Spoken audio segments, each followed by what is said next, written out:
होगी कि जो कॉन्ट्रैक्ट होता है, एक कॉन्ट्रैक्ट को कंप्लीट होने के लिए 10 एलिमेंट होते हैं, मतलब 10 या कह सकते हैं कि 10 में अगर 1-2 चाहें तो आप स्किप कर सकते हैं, यानी कि कुछ महत्वपूर्ण एलिमेंट्स होते हैं, जो एलिमेंट्स अगर होंगे तभी कॉन्ट्रैक्ट वैलिड माना जाएगा। तो उन एलिमेंट में से कैपेसिटी ऑफ पार्टीज एक अहम एलिमेंट है। कैपेसिटी ऑफ पार्टीज का मतलब क्या कि एक कॉन्ट्रैक्ट करने के लिए पार्टीज का कैपेबल होना जरूरी है। कैपेबल होने का मतलब क्या कि हर कोई पर्सन कॉन्ट्रैक्ट नहीं कर सकता। कुछ ऐसे लोग हैं जो कॉन्ट्रैक्ट करने के लिए इनकैपेबल माने जाते हैं, यानी कॉन्ट्रैक्ट करने के लिए सक्षम नहीं माने जाते हैं। तो कौन कौन लोग सक्षम नहीं माने जाते हैं, इन्हीं सब मुद्दों पर इस लेक्चर में हम लोग डिटेल में बात करने वाले हैं। चलिए तो देखिए इंपॉर्टेंट चीज़ों पर हम लोग धीरे धीरे करके एक एक करके उनको डिस्कस करेंगे। देखिए कहा गया agreement to be enforceable by law must be the parties consent to contract. कहा गया कि एग्रीमेंट करने के लिए जो पार्टीज हैं वो बिल्कुल कंपिटेंट होना चाहिए, उनकी कैपेसिटी होनी चाहिए कि वो कॉन्ट्रैक्ट को साइन कर सकें। अब देखें ये कहता है सेक्शन 11 आपसे कहता है कि every person is competent to contract, कि हर एक पर्सन जो है कॉन्ट्रैक्ट करने के लिए कंपिटेंट है। Who is the age of majority, अगर उसकी उम्र जो है मेजोरिटी की है, मतलब 18 साल से ज़्यादा है। According to the law and which he subject and who is of sound mind, और वो बंदा कैसा है, साउंड माइंड है और क्वालिफाइड है, qualified from contracting by law to which he subject, यानी वो प्रॉपर तरीके से कॉन्ट्रैक्ट करने के लिए क्वालिफाइड है, साउंड माइंड है और इसके अतिरिक्त वो मेजर पर्सन है, मीन्स कि 18 वर्ष से ज़्यादा की उसकी उम्र है। तो इन शर्तों पर ये बंदा क्या होगा, ये कंपिटेंट पार्टीज के अंदर कंसीडर किया जाएगा। अब हम लोग यहाँ पर कुछ चीज़ें देखेंगे जिनके बारे में आप देखेंगे कि the section deals with the personal capacity in 3 distinct branches, यानी 3 ब्रांचेस के अंदर कुछ चीज़ें बताई हैं। पहले कहा गया है कि एक बंदा जो है वो डिसक्वालीफाई होना चाहिए बाय इन्फेंसी, जैसे कि माइनर किसी कॉन्ट्रैक्ट को नहीं कर सकता। डिसक्वालीफाई होना चाहिए इंसैनिटी, जैसे कि आपका पागल दिवालिया व्यक्ति जो है ये पर्सन कॉन्ट्रैक्ट नहीं कर सकता है। और जो स्पेशल कंडीशंस हैं कानूनी तौर से, जैसे कि आपका इंसॉल्वेंसी हो गया, कन्विक्शन हो गया, ये लोग भी कॉन्ट्रैक्ट नहीं कर सकते हैं। तो अगर आप इन पार्टीज़ को हटा दें तो इन पार्टीज़ के अलावा बाकी जितने भी लोग हैं वो सारे के सारे लोग कॉन्ट्रैक्ट को कर सकते हैं। अब कुछ जो लॉ हैं इससे संबंधित उनको हम लोग देखेंगे और यही सब चीज़ें एग्जाम के अंदर पूछी जाती हैं। तो सबसे पहले डिसक्वालिफिकेशन बाय इन्फेंसी। तो डिसक्वालिफिकेशन बाय इन्फेंसी का बेसिकली मतलब क्या है कि age of majority, that means कि कानूनी रूप से लीगल सिस्टम के हिसाब से एक व्यक्ति, मेजर का बेसिकली मतलब क्या है कि अगर किसी व्यक्ति की कानूनी रूप से उसकी उम्र 18 साल से अधिक हो जाती है तो वो बंदा क्या हो जाता है, वो बंदा हो जाता है मेजर। तो अगर कोई बंदा मेजर नहीं है, मीन्स कि 18 साल से कम उम्र का है, तो वो बंदा क्या होगा, वो मतलब कि किसी भी तरीके के कॉन्ट्रैक्ट करने के लिए कैपेबल नहीं होगा। ये चीज़ आपको शायद क्लियर हो गई होगी। यहाँ पे अगर हम लोग बात करें तो कुछ रूल्स हैं, तो आप नीचे समझ ली कि 18 साल से ज़्यादा का बंदा है तो वो कॉन्ट्रैक्ट कर सकता है, 18 साल का कम उम्र का बंदा है तो वो कॉन्ट्रैक्ट नहीं कर सकता है। लेकिन माइनर से संबंधित, यानी 18 साल से कम उम्र वाले बंदे से संबंधित कुछ कंडीशंस हैं, कुछ लॉज हैं, कुछ रूल्स हैं, जिन रूल्स को समझना है क्योंकि उन्हीं पे क्वेश्चन एग्जाम के अंदर पूछे गए हैं। तो देखिए, the act make it essential that all contracting party should be competent to contract. कहा गया कि कानूनी रूप से लॉ बताता है कि जितनी भी पार्टीज हैं वो कॉन्ट्रैक्ट करने के लिए कॉम्पिटेंट होनी चाहिए। And if a person is competent to contract by reason of infancy, कहा गया अगर कोई पर्सन रीजन ऑफ इन्फेंसी के आधार पर कॉम्पिटेंट नहीं है तो वो बंदा क्या हो जाएगा, वो बंदा माइनर हो जाएगा। So agreement with minor is void, कहा गया वो बंदा माइनर होगा और माइनर के साथ किया गया कोई भी एग्रीमेंट जो होता है वो कैसा होता है, वाइड होता है। And minor can neither be स्वी नॉर बी स्वीड अपॉन, कहा गया कि एग्रीमेंट 18 साल से कम उम्र के व्यक्ति के साथ किया गया कोई भी कॉन्ट्रैक्ट अवैध होता है और माइनर व्यक्ति ना किसी व्यक्ति के ऊपर कानूनी कार्रवाई कर सकता है और ना ही माइनर व्यक्ति के ऊपर किसी भी तरीके की कानूनी कार्रवाई की जा सकती है, मतलब किसी कॉन्ट्रैक्ट्स के संबंध में उस तरह की कोई कार्रवाई नहीं होगी। कुछ चीज़ें आगे और डिस्कस की जाएंगी। A contract is also not capable for rectification in any manner, कहा गया वो जो कॉन्ट्रैक्ट होगा उसमें कोई सुधार भी नहीं हो सकता, मतलब ऐसा भी नहीं है कि वो बंदा जब मेजर हो जाएगा तो उस कॉन्ट्रैक्ट को सही कर सकता, नहीं। अगर माइनर के साथ कोई कॉन्ट्रैक्ट किया गया है तो वो कॉन्ट्रैक्ट अवैध ही माना जाएगा, वो वैध नहीं हो सकता। The parent of minor are not legally responsible, और जो 18 साल के कम उम्र का व्यक्ति है, जो माइनर पर्सन है, माइनर पर्सन के कॉन्ट्रैक्ट के लिए उसके पेरेंट भी लीगली रिस्पॉन्सिबल नहीं होंगे and for his contract unless act there agent. कहा गया कि उस केस में ना ही उसके एजेंट के रूप में उसके पेरेंट्स या उसके जो गार्जियन है वो काम करेंगे। तो ये चीज़ें समझ में आ गई होंगी। यानी 18 साल से कम उम्र का व्यक्ति कोई कॉन्ट्रैक्ट नहीं कर सकता। अगर उसने कोई कॉन्ट्रैक्ट किया है तो वो कॉन्ट्रैक्ट कैसा होगा, उसका कॉन्ट्रैक्ट हो जाएगा अवैध। अब अवैध जब कॉन्ट्रैक्ट हो गया तो ना वो किसी के ऊपर कार्रवाई कर सकता है, ना उसके ऊपर कोई कार्रवाई करेगा, और ना ही उसके पेरेंट उस कॉन्ट्रैक्ट के लिए जिम्मेदार होंगे। तो ये सब बातें आपको ध्यान में रखनी है। अब कुछ रूल्स एंड रेगुलेशन हैं इससे संबंधित, कुछ रूल्स दिए गए हैं। उन रूल्स को हमेशा हम लोग ध्यान में रखेंगे, उनको एक करके देख लीजिए। कहा गया कि agreement is absolutely wide.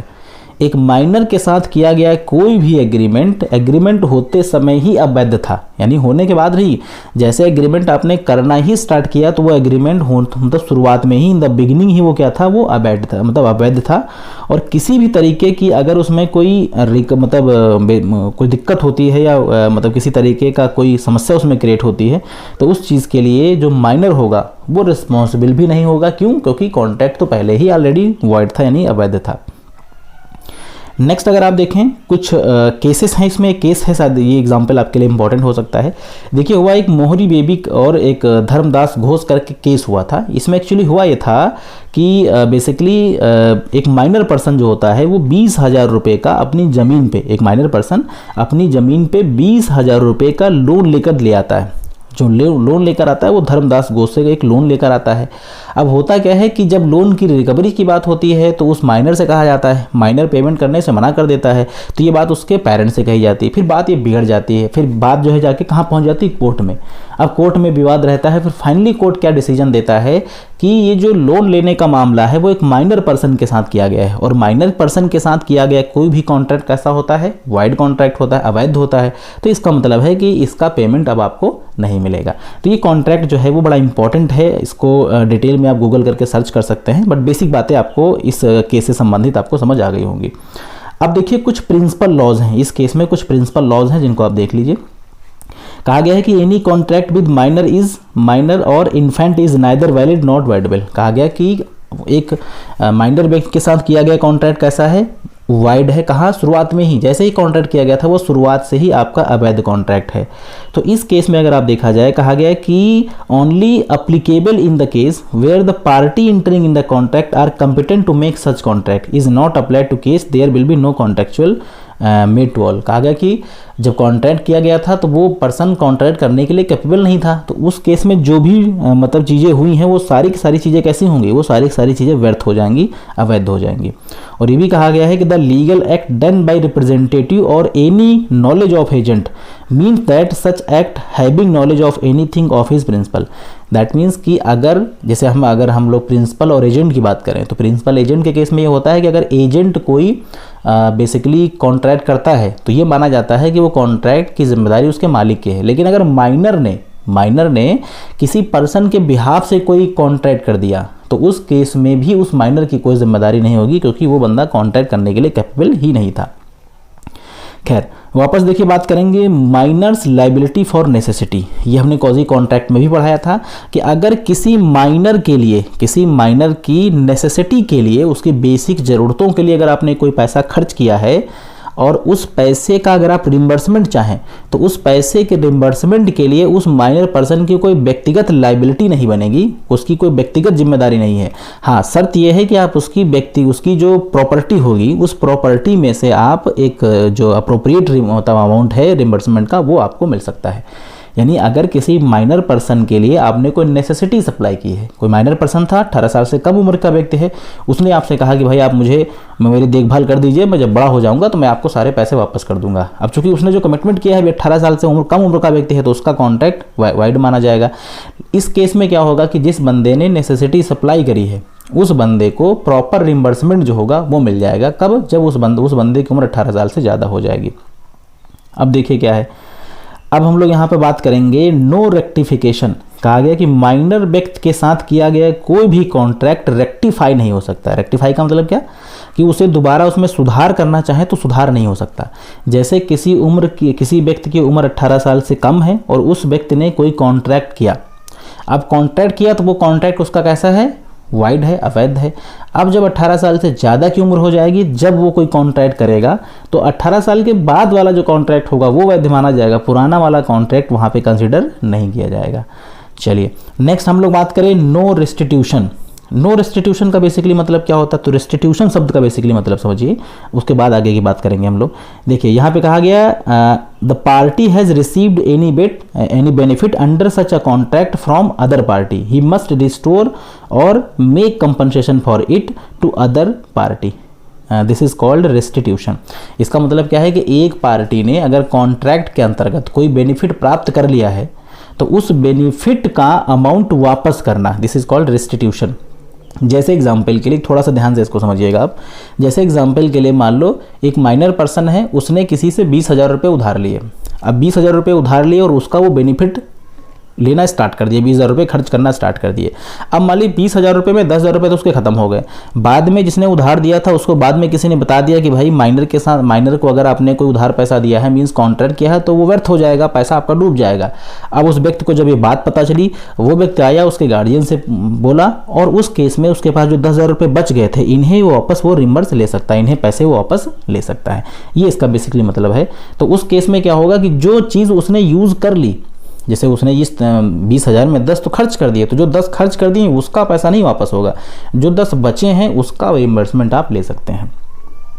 No estoppel, no estoppel की मतलब अगर हम लोग यहाँ पर बात करें तो अगर कोई मिस रिप्रेजेंटेशन हो गई है या किसी तरीके से कोई बेसिकली कह सकते हैं कि कोई कॉन्ट्रैक्ट जनरेट हो गया है, तो उस कॉन्ट्रैक्ट जनरेट होने के केस में जो भी मतलब रिइंबर्समेंट होगा वो इस माइनर को नहीं देना होगा, क्योंकि माइनर के साथ स्टॉपेल की कंडीशन अप्लाई नहीं होती। यानी अगर बाय मिस्टेक या किसी तरीके से किसी मतलब गलती से कोई कॉन्ट्रैक्ट हो जाता है माइनर से, तो उस केस में माइनर उसके लिए जिम्मेदार नहीं होगा, क्योंकि माइनर तो कॉन्ट्रैक्ट के लिए कैपेबल ही नहीं है, तो उसके साथ तो मिस्टेक वाला भी कॉन्ट्रैक्ट अप्लीकेबल नहीं होगा। नेक्स्ट हम लोग अगर बात करें, यहाँ पे देखिए मैंने कंटेंट काफ़ी डाल रखा है, जो कि ये जो नोट्स होगा, आप नोट्स मेरे यूट्यूब जो हमारा व्हाट्सएप ग्रुप है वहाँ से मिल जाएगा और टेलीग्राम ग्रुप से भी मिल जाएगा। तो ये नोट्स इसलिए डिटेल में दिया गया है ताकि आप इसको बहुत बारीकी समझ के काफ़ी चीज़ों पर आप मतलब काफ़ी चीज़ों को समझ सकते हैं। हम हालांकि यहाँ पर आपको सिर्फ जो मेन चीज़ें हैं उनकी डिस्कशन कर रहे हैं, एक एक चीज़ को अगर बताएंगे तो वीडियो बहुत लेक्चर हो जाएगा और इंटरेस्टिंग भी नहीं रहेगा।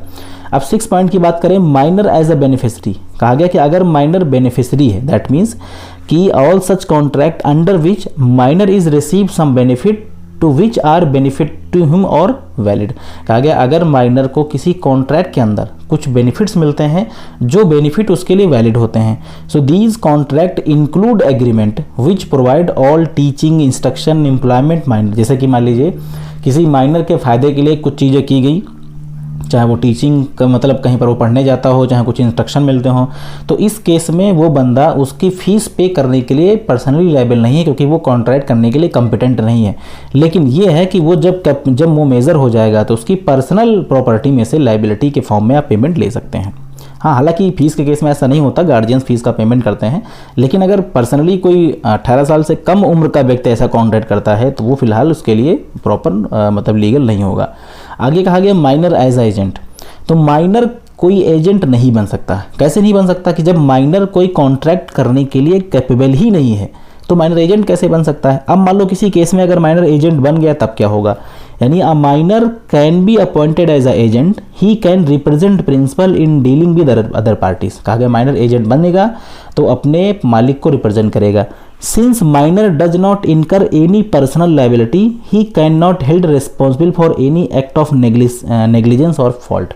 कहा गया माइनर अगर एजेंट बनेगा तो अपने मालिक को रिप्रेजेंट करेगा और उसने अगर कोई कमिटमेंट किया जिससे कोई नुकसान होगा तो उस नुकसान के लिए जिम्मेदार जो होगा वो कौन होगा, वो माइनर एजेंट जिम्मेदार नहीं होगा किसी भी तरीके के रिस्पॉन्सिबल के लिए, तो उसके लिए मालिक जिम्मेदार होगा, उसका जो एजेंट होगा वो जिम्मेदार नहीं होगा। तो ये चीज़ आपको ध्यान रखनी है।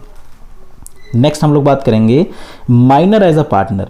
माइनर किसी भी फर्म के अंदर पार्टनर नहीं बन सकता। हाँ, ये हो सकता है कि अगर उसके फादर की डेथ हो जाए जो उस फर्म के अंदर ऑलरेडी पार्टनर थे, उस केस में माइनर को एज अ पार्टनर बनाया जा सकता है, बशर्ते शर्त यह है कि उस माइनर को सिर्फ प्रॉफिट के अंदर शेयर मिलेगा, वो बिजनेस की बुक्स ऑफ अकाउंट्स को नहीं देख सकता है और ना ही किसी तरीके की डिसीजन मेकिंग के अंदर वो पार्टिसिपेट कर सकता है।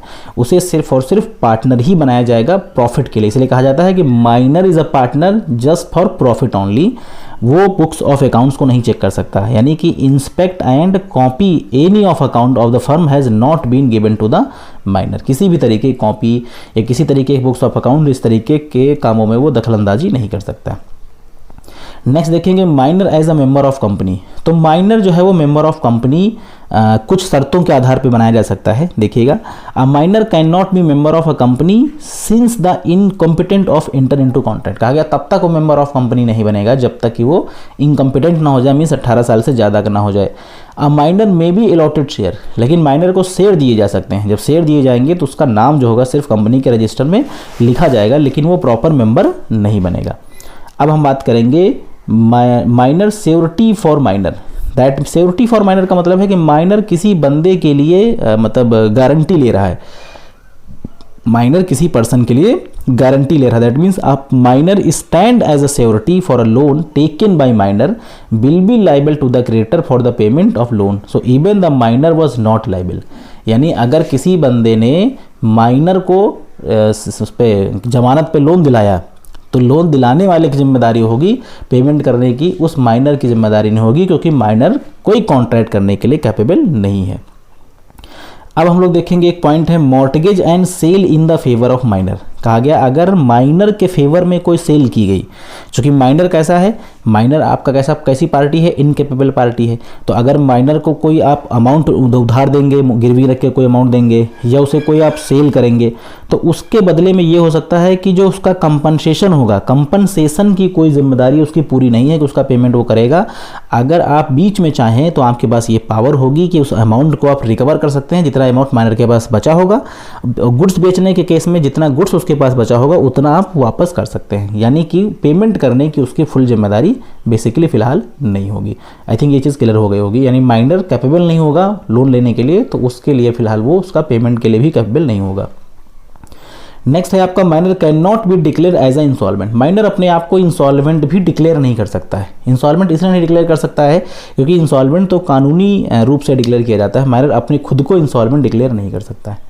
चलिए खैर, यहाँ तक बातें शायद क्लियर हो गई होंगी। माइनर के साथ 3 तरीके के कॉन्ट्रैक्ट होते हैं, एक वैलिड होता है, एक वाइडेबल होता है, एक वाइड होता है। तो देखिए कहा गया है कि contract for necessity which include goods for his service. कहा गया जो कॉन्ट्रैक्ट नेसेसिटी के लिए माइनर को सप्लाई किए गए हैं और नेसेसिटी के लिए अगर उसने कुछ परचेज किया है तो सिर्फ वही कॉन्ट्रैक्ट वैलिड होंगे। अगर माइनर के साथ कोई कॉन्ट्रैक्ट नेसेसिटी से रिलेटेड है, ये क्वेश्चन पूछा जा सकता है, टेक्निकल चीज़ है, ध्यान से समझिएगा। अगर माइनर के लिए कोई अमाउंट नेसेसिटी के लिए परचेज किया गया है या कोई कॉन्ट्रैक्ट किया गया है तो वो वैलिड होगा। इसके अतिरिक्त और 1-2 चीज़ें देखिएगा। This category is voidable contract is not recognise. Voidable contract वैसे भारत के अंदर तो रिकॉग्नाइज नहीं होता है। So this category includes all those contract in which minor is beneficiary. जहाँ पर माइनर बेनिफिशियरी है, माइनर को कुछ फ़ायदा मिला है, तो वो सारे कॉन्ट्रैक्ट कैसे हो जाएंगे आपके, वो सब कॉन्ट्रैक्ट हो जाएंगे आपके वाइडेबल। और वाइड कॉन्ट्रैक्ट, अवैध कॉन्ट्रैक्ट वो सारे, मतलब इन अगर ऊपर वाले दोनों को छोड़ दें आप तो बाकी जितने कॉन्ट्रैक्ट होंगे माइनर के साथ वो सबके सब क्या हो जाएंगे, वाइड हो जाएंगे। चलिए थोड़ी ये चीज़ें क्लियर हो गई होंगी आपको। अब देखिए बात करेंगे हम लोग डिसक्वालिफिकेशन बाय इंसैनिटी। तो इंसैनिटी का बेसिकली मतलब क्या होता है कि अगर कोई पर्सन अनसाउंड माइंड का है या पागल है तो वो पर्सन भी क्या है कि वो कॉन्ट्रैक्ट करने के लिए कैपेबल नहीं है। बट कुछ कर शर्तें हैं जो इंपॉर्टेंट हैं, इन पे आप ध्यान दीजिएगा। According to section 12 a person is said to be sound mind for the purpose of making a contract. कहा गया सेक्शन 12 कहता है कि कॉन्ट्रैक्ट करने के लिए एक पर्सन साउंड माइंड होना चाहिए। So at the time when he makes contract, जब वो बंदा कॉन्ट्रैक्ट कर रहा हो तो कम से कम उस दौरान वो बंदा साउंड माइंड होना चाहिए और वो किसी तरीके का जजमेंट लेने के लिए कैपेबल हो, मतलब अपने फ़ायदे में या अपने हित में कोई जजमेंट लेने के लिए, कोई निर्णय लेने के लिए कैपेबल हो, तभी एक बंदा कॉन्ट्रैक्ट कर सकता है। अगर वो अपने फेवर में या अपने हित में कोई निर्णय नहीं ले सकता है तो वो अनसाउंड माइंड होगा, साउंड माइंड नहीं कहा जाएगा। यानी a person who is usually unsound mind but occasionally of sound mind. कहा गया कि एक पर्सन कभी कभी, मतलब इसका बेसिकली मतलब क्या है कि एक पर्सन जो है यूजुअली कैसा है, अनसाउंड है, ज़्यादातर मामलों में वो अनसाउंड रहता है, लेकिन कभी कभी वो साउंड माइंड भी हो सकता है। और जब वो साउंड माइंड होगा तो तब वो अगर कॉन्ट्रैक्ट करेगा तो वो कैपेबल माना जाएगा, और अनसाउंड जब होगा तब कॉन्ट्रैक्ट करेगा तो कैपेबल नहीं माना जाएगा। जैसे एक आदमी ज़्यादातर मान लो पागल है, लेकिन कभी कभी उसका दिमाग जो है वो सही हो जाता है, तो जब दिमाग सही होगा उस दौरान अगर उसने कोई कॉन्ट्रैक्ट किया है तो कॉन्ट्रैक्ट वैलिड होगा, और जब उसका दिमाग सही नहीं है तब कोई कॉन्ट्रैक्ट किया है तो आपका वैलिड नहीं होगा। Next, a person who is usually sound mind, कहा गया एक पर्सन जो यूजुअली तौर पर, आमतौर पर कैसा है, साउंड माइंड है, लेकिन कभी कभी वो अनसाउंड हो जाता है। तो अगर उसने अनसाउंड माइंड होते समय कोई कॉन्ट्रैक्ट किया होगा तो वो कॉन्ट्रैक्ट उसका कैसा होगा, वैलिड नहीं होगा, वाइड हो जाएगा, शुरुआत से ही उसे व्यर्थ माना जाएगा। तो ये कुछ चीज़ें इससे संबंधित थी। यहाँ से आप कुछ चीज़ों को समझ भी सकते हैं। कुछ एग्जाम्पल्स हैं, a patient in a lunatic who is interval of sound mind में कॉन्ट्रैक्ट ड्यूरिंग टूज इंटरवल। कहा गया कि एक पर्सन जो सनकी टाइप के लोग होते हैं वो कभी कभी क्या होते हैं कि कुछ टाइम के लिए साउंड माइंड, कुछ टाइम के लिए अनसाउंड। तो जब साउंड माइंड वाला टाइम है उस दौरान जो कॉन्ट्रैक्ट करेंगे तो वो कॉन्ट्रैक्ट सही माना जाएगा। A sane person who is delirious from fever, एक पर्सन ऐसा है जो कि फीवर से ग्रसित है और so drunk that can not unsound, मतलब जब फीवर से ग्रस्त होगा और शराब वगैरह भी पिए है तो उस टाइम जो कॉन्ट्रैक्ट करेगा वो कॉन्ट्रैक्ट वैलिड नहीं होगा। कॉन्ट्रैक्ट तभी वैलिड होगा जब एक पर्सन साउंड माइंड हो और अपने फेवर में जजमेंट लेने के लिए कैपेबल हो, तभी कॉन्ट्रैक्ट उसका वैलिड होगा, अदरवाइज वैलिड हो जाएगा। अब देखिए हम लोग यहाँ पे बात करने वाले हैं कि ईडियट की। ईडियट का बेसिकली मतलब क्या, कि a person who is devoid of any faculties और थिंकिंग ऑफ रेशनल जजमेंट। कहा गया कोई ऐसा पर्सन जो रैशनल जजमेंट नहीं ले सकता है और उसे बहुत चीज़ों की समझ नहीं है, तो उस केस में बेसिकली उसके साथ किए गए जितने भी कॉन्ट्रैक्ट होंगे वो सारे के सारे कॉन्ट्रैक्ट आपके वाइड माने जाएंगे। एक होता है ल्यूनेटिक। ल्यूनेटिक का मतलब क्या है कि whose mental power are discharge is called lunatic, जिसकी दिमागी स्थिति जो है वो खराब हो, दिमागी स्थिति अच्छी ना हो, वो बंदा क्या होगा, ल्यूनेटिक होगा। तो ल्यूनेटिक पर्सन भी किसी तरीके का कॉन्ट्रैक्ट नहीं कर सकता। हाँ, शर्त बस उसी तरीके की है कि जब पर्सन साउंड माइंड की सिचुएशन में हो तब अगर कॉन्ट्रैक्ट करेगा तो वो कॉन्ट्रैक्ट सही माना जाएगा। नेक्स्ट है आपका ड्रंकर। अगर कोई व्यक्ति दारू पिए हुए, शराब पिए हो या कोई ड्रग्स लिए हो, तो जब ड्रग्स लिए होगा और उसे अपने हित में डिसीजन लेने की क्षमता उसकी नहीं है तब किया गया कॉन्ट्रैक्ट उसका वैलिड होगा, और जब वो सही सिचुएशन में होगा तब उसका कॉन्ट्रैक्ट वैलिड हो जाएगा। तो ये चीज़ें संबंधित थी आपकी इंसैनिटी से। अब कुछ अदर होते हैं बेसिकली डिस्क्वालिफिकेशन, कुछ और रीजंस हैं जिनमें एक पर्सन इनकैपेबल होगा। जैसे एलियंस एनिमी, आपका एलियंस का बेसिकली मतलब क्या है कि एक कोई ऐसा पर्सन जो इंडियन नहीं है और भारत से उसका संबंध है तो एलियन है। तो अगर एलियन पर्सन भारत सरकार, भारत के लोगों का दुश्मन बन जाए, एलियन पर्सन भारत का दुश्मन बन जाए, तो उस केस में उसके साथ जितने भी कॉन्ट्रैक्ट किए गए होंगे वो सारे के सारे कॉन्ट्रैक्ट क्या हो जाएंगे, अवॉइड हो जाएंगे, मतलब सारे के सारे वाइड हो जाएंगे, अवैध हो जाएंगे। जैसे मान लीजिए भारत और चाइना के कुछ लोग भारतीयों के अच्छे मित्र थे, उन्होंने भारतीयों के साथ कुछ कॉन्ट्रैक्ट किए, फिर भारत और चाइना के बीच में कुछ युद्ध हो गए और सरकार ने ऐलान कर दिया, तो उस बाद में क्या होगा कि चाइना के जितने भी एलियंस थे उनके सारे कॉन्ट्रैक्ट आपके क्या होंगे, अवैध हो जाएंगे। तो ये चीज़ आप ध्यान रखिएगा। नेक्स्ट हम लोग बात करेंगे फॉरेन सोवर्जनी एंड एम्बेसडर। कुछ ऐसे लोग होते हैं जो भारत के होते हैं लेकिन फॉरेन सवर्जनी होते हैं, मतलब भारत को रिप्रेजेंट करने के लिए फॉरेन में कुछ काम के पर्पज से वो लोग जाते हैं। तो उन लोगों के साथ क्या होता है कि वो किसी भी तरीके के जो मतलब कॉन्ट्रैक्ट हैं, किसी भी तरीके के जो कॉन्ट्रैक्ट हैं वो भारतीय लोगों के साथ नहीं कर सकते नॉर्मल केस में, तो वो भी बेसिकली क्या होंगे, वैलिड वाइड कॉन्ट्रैक्ट हो जाएंगे। और नेक्स्ट हम लोग देखेंगे आपके कॉरपोरेशंस, यानी जो भी आपकी कॉरपोरेशंस होती हैं, कॉरपोरेशंस खुद में कोई कॉन्ट्रैक्ट नहीं कर सकती हैं। कॉरपोरेशंस के जो मेंबर्स होते हैं वो मेंबर्स बाकायदा जो बोर्ड ऑफ मेंबर्स होते हैं वो मीटिंग करके कोई कॉन्ट्रैक्ट कर सकते हैं, अपने आप में कोई इंडिविजुअल कॉरपोरेशन कॉन्ट्रैक्ट नहीं कर सकती। और जो कन्विक्ट होते हैं, कन्विक्ट का मतलब है कि जो बेसिकली किसी तरीके के उनको किसी तरीके की ऐसी सज़ा दी गई है जो कि उन्होंने कोई ऐसी एक्टिविटी करी है जो कि गलत है, तो उस केस में वो बंदा भी कॉन्ट्रैक्ट नहीं कर सकता है। तो ये कुछ केसेस थे जो कॉन्ट्रैक्ट को डिफाइन कर रहे थे। आई थिंक ये पूरा का जो लेक्चर होगा काफ़ी आपके लिए इन्फॉर्मेटिव रहा होगा इस कंसेप्ट से संबंधित। तो अगर आपका पूरा लेक्चर इन्फॉर्मेटिव रहा हो, आपको अच्छा लगा हो, तो आप लेसन को लाइक कर सकते हैं, वीडियो को आप शेयर कर सकते हैं और चैनल को अगर आप चाहें तो सब्सक्राइब कर सकते हैं, ताकि इस तरीके के जो लेक्चर्स हैं आपको फ्यूचर में प्राप्त होते रहे। So thanks for watching this lecture, have a nice day.